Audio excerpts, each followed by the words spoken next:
Hey friends, Gary here. Welcome to today's video. Today I just want to share a little bit about what's in my mind about why there aren't that many people who are still using dedicated camera for photography these days.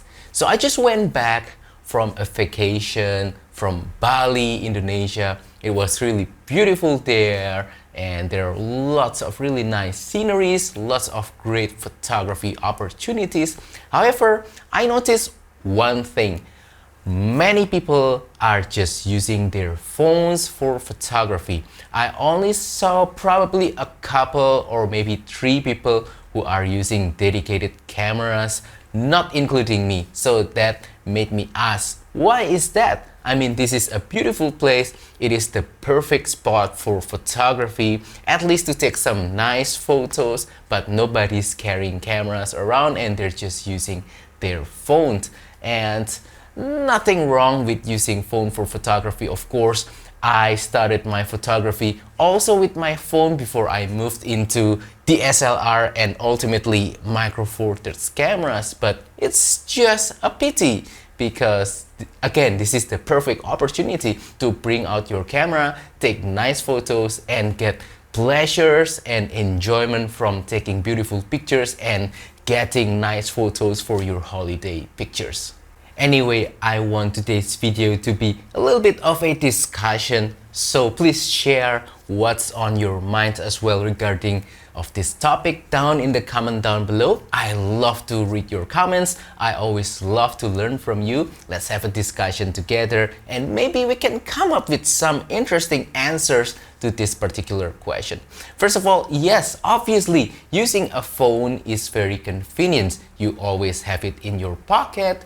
The cameras are more than good enough, I think, to produce photos that you can share right away conveniently to your friends and family, and maybe also share to your social media account, maybe to Instagram, maybe TikTok. And yeah, convenience and how quick to use a phone, I think that's a big part of why there aren't that many people who are still using a dedicated camera. But I remember back then, especially before the pandemic hits in 2019, I saw a lot of people, especially in my hometown right here, Yogyakarta, Indonesia. Wherever people go, they always carry a dedicated camera of some sort. Mostly they are Fuji cameras, something like an XE2 or XE3 or something like that, with some lenses, and they always love to document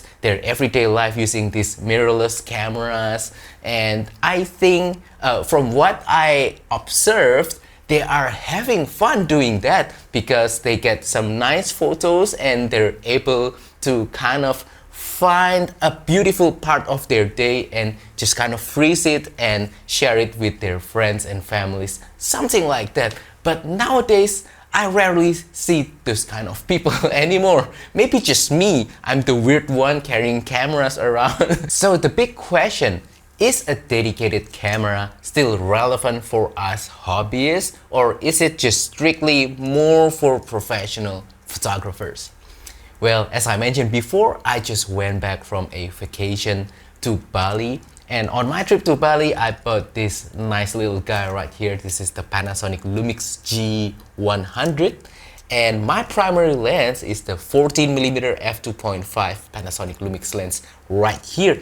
And as you can see, the overall camera setup package is not that big. It's also not that heavy in my opinion. I compare it with the size and weight of my previous phone. This is the Samsung Galaxy S21 FE. I believe this is from the year 2021 or 2022. I cannot remember. But yeah, similar size, similar weight. But of course, the G100 is a dedicated camera. You cannot do phone calls, you cannot do text messaging, social media. It's a tool that you use to concentrate on having fun with photography, taking pictures and getting nice photos. Image quality, I think this is so much better compared to just using a regular phone's camera. I mean, the phone's camera are not bad at all.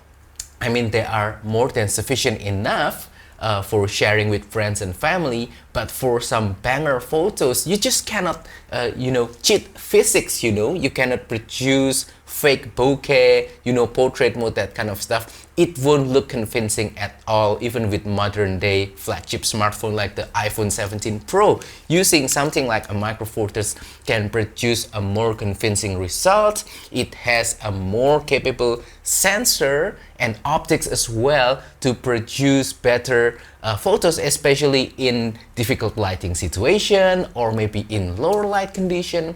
I just love using this. I mean, the camera is always strapped around my neck, ready at all times to take pictures, while my phone is always in my pocket. And whenever I want to try to take photo, I have to take it out from my pocket, turn it on, and then unlock it, and then open the camera app, assuming that there's no notification, there's no phone call, there's no text message. Sometimes I got distracted and I forgot that I want to take picture. I ended up somewhere in my messaging app instead, and later on I kind of forget what did I want to take photos of. That happens all the time. And also when you are already in the camera app, using touchscreen, I mean, nothing wrong with using touchscreen, but it just doesn't feel fun or tactile or satisfying at all. It just feels very sterile, very boring, very, I don't know, robotic, inorganic. These are the words that come up in my mind to describe the experience of taking picture using a phone instead of a camera. While when I use my G100, oh my god, it was just so fun, satisfying. I mean, first of all, talking about quickness of taking photo, I can just turn it on right now and bam, I already got the photo. It's just a matter of seconds, There's no friction between me and the picture that I want to capture. And also, in terms of enjoyment and fun factor, there are plenty of buttons and dials. Handling the camera feels so nice with this grip right here. It's just a pleasant experience overall to take picture with this guy. You can be quick and capture whatever you need, but also you can slow down and have more fun, try to be immersed with your surroundings, with the composition, trying to slowly adjust the camera settings until you find the perfect value, shoot in full manual, that kind of stuff. You can do both things with this guy, and that's not the experience that I have with my phone. Now, if you are already following my channel, you might already know that I am into Micro Four Thirds camera system, and that means smaller cameras and smaller lenses in general, especially the older classic cameras and lenses for Micro Four Thirds. And that's where I think the strength of Micro Four Thirds really comes in. I mean, look at this G100 right here compared to my phone. Again, in terms of size and weight, with this particular 14mm lens, it's not that much bigger, it's not that much heavier, but you get so much out of this camera and lens setup compared to your phone when it comes to photography. Now, some of you might think, hey Gary, the G100 is still too big. Well, I got the solution for you. I also have the Panasonic Lumix GF9. Now look at this guy. This is slightly shorter compared to my phone, and this is almost lighter.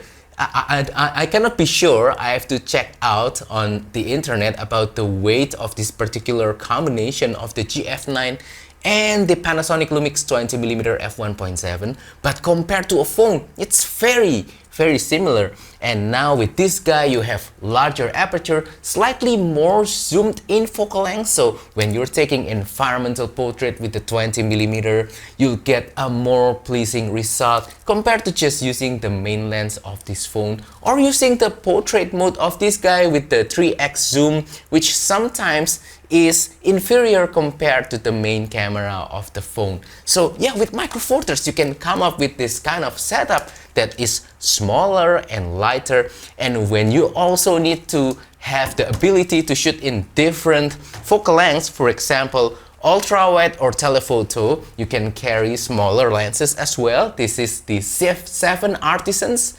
10mm f3.5 very small, very lightweight. This is an ultra wide angle lens similar to the 0.6 or 0.5 times lens on your phone.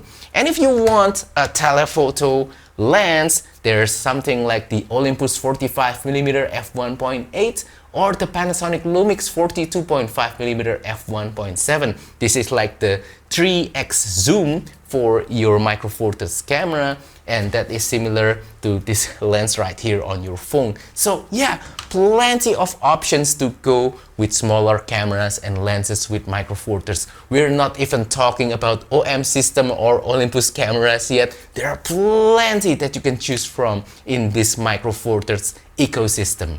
So as you can see, there are still plenty of benefits of using a dedicated camera for your everyday photography compared to just using your phone. I mean, nothing wrong with using a phone for photography. There are actually a lot of benefits. First, using a phone for photography, this is the tool that you already carry with you every day. So when you have to capture something important and you did not carry your dedicated camera with you, your phone can be a life-saving tool to help you capture that important photo. Second of all, this can be the gateway drug. I do not have a better word for that. I'm really sorry. But this can be a gateway drug for you to get into photography. That's what happened to me many years ago. Precisely in 2011, 2012, that's when I started to do a lot of phone photography. I did not own a dedicated camera back then, and using a phone was very enjoyable, and actually it inspired me to end up using the SLR and later on mirrorless cameras and later on in Micro Four Thirds ecosystem, because I actually hit the limitation of what the phone can do in terms of photography, and that's when I started to think that I need to have a dedicated camera. So yeah, a phone can be a tool to inspire you to go deeper into photography, and there's nothing wrong with that. However, if you haven't tried to use a dedicated camera yet, I think you are missing out, and I think it's a good idea for you to find a dedicated camera that you like. Preferably, from my own personal experience, something that is smaller, something that is lighter, but still can provide a lot of enjoyment and tactility, and the ability to control different kinds of camera settings that you want without having to go into the menu.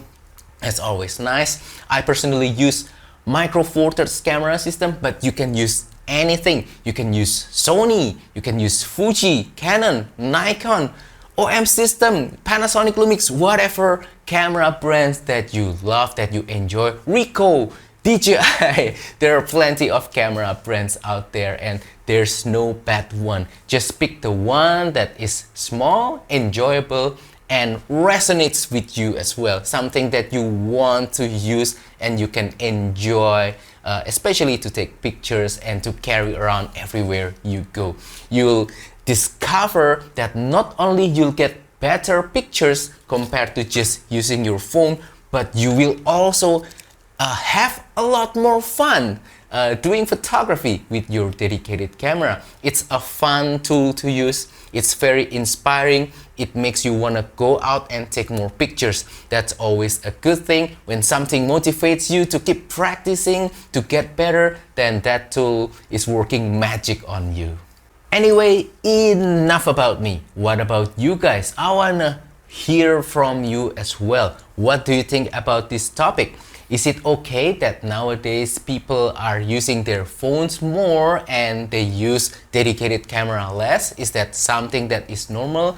Or do you still think that dedicated cameras still have a place in mainstream everyday photography? Let me know your thoughts down below. I'd love to learn from you. I'd love to read your comments. Let's have a little bit of a chat. But anyway, that's all for today's video. Hopefully this has been entertaining, inspiring, and also enjoyable. Anyway, don't forget to support my channel by liking this video, sharing this video, subscribing to my channel down below. And if you want to support my work even further, consider joining my Patreon membership. That will help me a lot. You will get some exclusive benefits by joining my Patreon. Also, check out my latest travel photography video course called Simplifying Travel Photography. Also, use the affiliate links down below. You will get some discounts on select products and services, while at the same time I will get a small kickback to help this channel running, or use the super thanks button to make a small donation to my channel. Thank you very much. I will see you on the next video. Stay healthy. Goodbye.